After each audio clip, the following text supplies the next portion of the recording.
Well, LP was saying a little while ago that it's tough, and it's not breaking news, but it's kind of tough being where you are with your status here in 2022. How are you handling all this celebrity status in the early stages of your college career?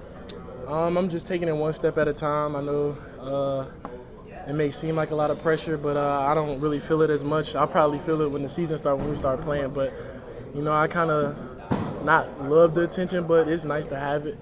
But I'm just taking it one step at a time. You should be a senior right now at Ridgeview. Yes, sir. Or wherever you were going to play. Yes, sir. Do you feel like you're still a high school senior in some ways, or do you feel like you're now officially a freshman? Do you have those, how would you? I definitely still feel like a high school student, or my teammates definitely treat me like one. I'm still the youngest on the team, so it's always little bro. But yeah, I'm still trying to adjust to the college life a little bit, but it's not nothing I can't get used to. Gigi, Lamont was talking a little bit about just kind of the range of ages you guys have on the team. Just what has it been like playing with some of those guys, like Hayden, who's 7 years older than you? Just what has the relationship been like with you and some of those upperclassmen? He's probably one of the best teammates I ever had in my life. He's definitely like the leader of the team. I thought I was gonna come in and try to take that spot from him, but he didn't let me. But having an older guy like that that's played the game a lot and that's been around it a lot, it definitely helps. He's always giving me pointers in practice, so he's definitely my guy. Gigi, a lot of people expect you to come in and start averaging a double-double, score 40 points your first game. How do you kind of compress all that and say you got to try to warm up to college basketball? Or do you think that you can go out there and have that impact? I definitely don't feel like first game I could get 40. I know it's going to be a lot tougher to get a double-double. It's been hard in practice to grab rebounds, so I'm starting to see a little bit of that now. But my game has been starting to translate. My shot has definitely improved a lot, my ball handling. I guess I'm not a traditional big anymore. That's on the block. I'm getting the rebounds, pushing the ball up, inbounding the ball to me. I'm starting offense sometimes, so I feel like I can translate over a little bit. But my goal, I'm not trying to aim for 40 or all that. I'm just trying to get the win. Obviously, a lot of people expect this to be your only year in college. How do you approach that going into the season? Well, the Lord's willing. Whatever He has in store for me, if it's 1, 2, 3 years, whatever He has me to do, I'll do it. Michi was saying earlier that he kind of sees some of himself in you. He went to Ohio State as a highly rated recruit in Ohio. What's your relationship like with him, and how has he kind of helped you? He went through a similar thing a few years ago. He was one of the first people I talked to when I got to campus. He broke everything down to me. Basically, like you said, he was like me and you, was in the same shoes. I went early. And he told me like the battles and ups and downs that he had to go through. But look where God has has him now, and in the position that he's in, he's definitely going to be a big part of the team. What's a successful freshman season for you look like? Maybe not just stats, but also growth, whatever, how you want to describe it.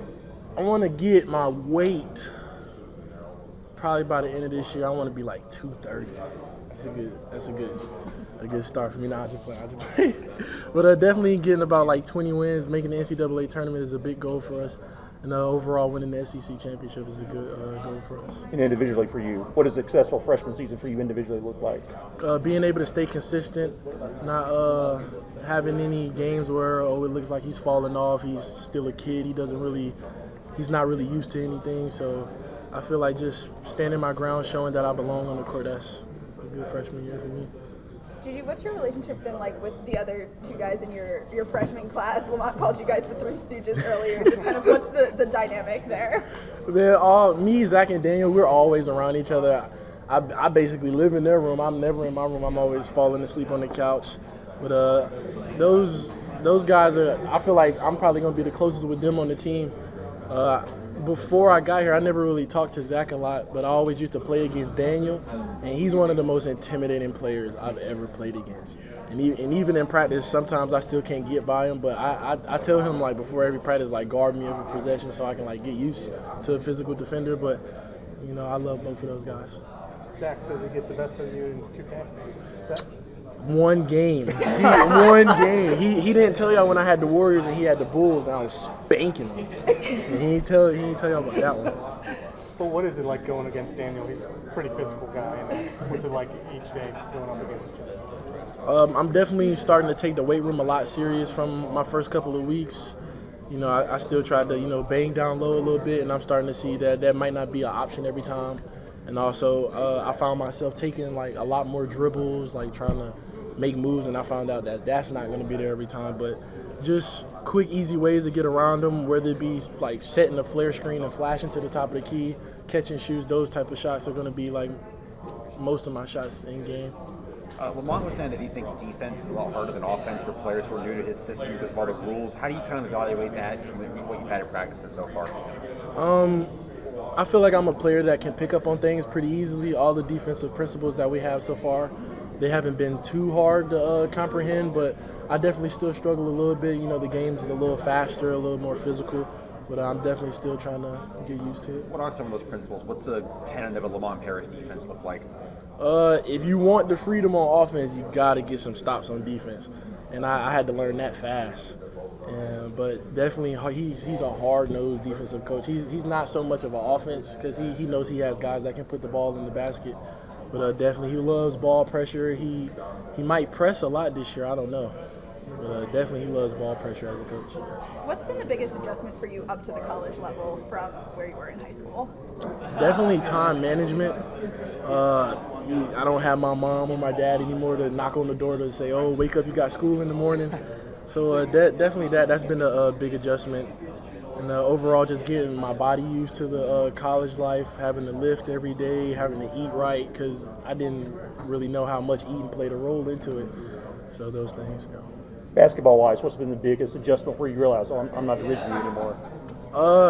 I can't drive through the lane as easier and just put the ball in there and dunk it. I have to like finesse my way through and actually use like a lot of skill and use like the muscle that I've gained to try to overpower defenders and stuff. But definitely the speed of the game, how I can run the floor. Like in high school, it's like that every possession. So I just had to get used to just sprinting every time. What's it going to be like for you playing that first game, which normally you'd be playing your first game, again in high school, playing your first game at the CLA. What's it going to be like for you? I'm definitely still scared for my very first game. I don't know how it's going to be. I don't know what the results are going to be. But I'm definitely praying that God allows me to play the best game that I can and help us get the victory. What are you weight-wise now, and where'd you come in at? I came in at 207, and I'm now at 222. And you're officially 6'9", 6'10"? What are you officially? Like 6'10", probably with no shoes, I 6'10". think. If you didn't come here, where would you play your senior year? I wanted to follow Coach Stoneman at Oak Hill. That's probably the closest I've ever gotten to a coach, other than my father when he used to coach me when I was younger. But he was there from the beginning in the process my freshman year when people didn't believe in me, didn't think I could get this far, even myself. So I definitely wanted to follow him. What is the hardest part about being G.G. Jackson? I don't really know. It's not really tough, in my opinion. It's not as crazy or as hectic as some people might think. Some people, like when I'm walking down the street, they be scared to talk to me sometimes. Like they don't know what to say, and I like to let people know, you know, I'm a nice, genuine person. You can talk to me about anything, but it's not really hard. I mean, but so you've been used to being in the spotlight for a while. So this is just another rung on the ladder, I guess. So I see it as that way. Gigi, you spoke about your nerves before your first game. I'm sure that there's going to be a lot of people in the stands that you know in that first game, but also this is the start of a new era for this program. So what's your message to the fan base ahead of that opening night? To the South Carolina fan base, you know, if you stick with us, you know, no matter the ups and downs, because it may not be a perfect season, only God knows, but you know, just believe in me and believe in my teammates that we can get it done. Gigi, obviously the UNCD commit was a big thing. How'd you handle that? You know, I'm sure that's a tough thing to go through for a kid your age. How did that kind of play out, and who'd you call, and what kind of your reflections on that? I know that's in the last one. I called, the first person I called was Chris Paul to ask him how, what to do, and I was like crying on the phone and stuff. Even like before that, I was like every day like paranoid. I didn't know how to like what to do or where my mom was, but me and my family, we came together and we prayed for, you know, for a lot of success and for God to guide me in the right direction. And I feel like he definitely has led me in the right direction. Was that maybe the hardest part you've been through? Because you got dragged on social media by the people you disappointed on. I mean, which you knew it was going to happen, but I mean that's where you kind of saw what it was like when people don't like you. Yeah, A lot of my mom, she would always check up on me, and like she thought that it was gonna affect me. But me and my sister would sit in the room and be like, "Look at this one, look at this one." We would just laugh at all of the different comments and stuff. But it really wasn't nothing new. I've always had haters growing up. I've kind of been like the biggest kid in the classroom when I was younger. I would get picked on and stuff, so it wasn't nothing new. And what are you hoping to get out of this year, and just what do you love about being a Gamecock? I love being a Gamecock because I'm right down the street from my home. From my house, I live like 20 minutes from here. I can always go home and get a warm cooked meal. So mom still love me on that part, but definitely, I don't know. I just want to be able to uplift the city the way that all of y'all have uplifted me and put so much high expectations on me. Did you learn, going back to what you're talking about UNC and being kind of dragged on Twitter, did that help you going forward because you've kind of learned what it's like? Maybe you can use that experience to kind of toughen you up a little bit, I guess. Yeah. So it definitely did. I was definitely surprised. I thought that their fan base was going to be a lot more professional, seeing how they have like 5 national championships or whatever the number is. But it definitely molded me into a stronger person that I am today, and I have different techniques that I can use to just block out that outside noise. I apologize if you've been asked this, but you're a young guy going up against a bunch of old guys in practice right now, Hayden, Benjamin. What have you tried to learn from them, and have they tried to be a little bit more physical on you, given your status coming in? Have they tried to give you kind of your welcome to college moment, maybe? I've been dunked on like 3 times. I've been crossed a bunch, and I've been blown by a lot. But my first attempt at a rebound, this is no joke. Like I had it at the top of my head, and then Ben came out of nowhere and like snatched it from me, and I fell to the ground. And then Javon picked me up. He was like, "Dang!" He basically just said, "Welcome to college."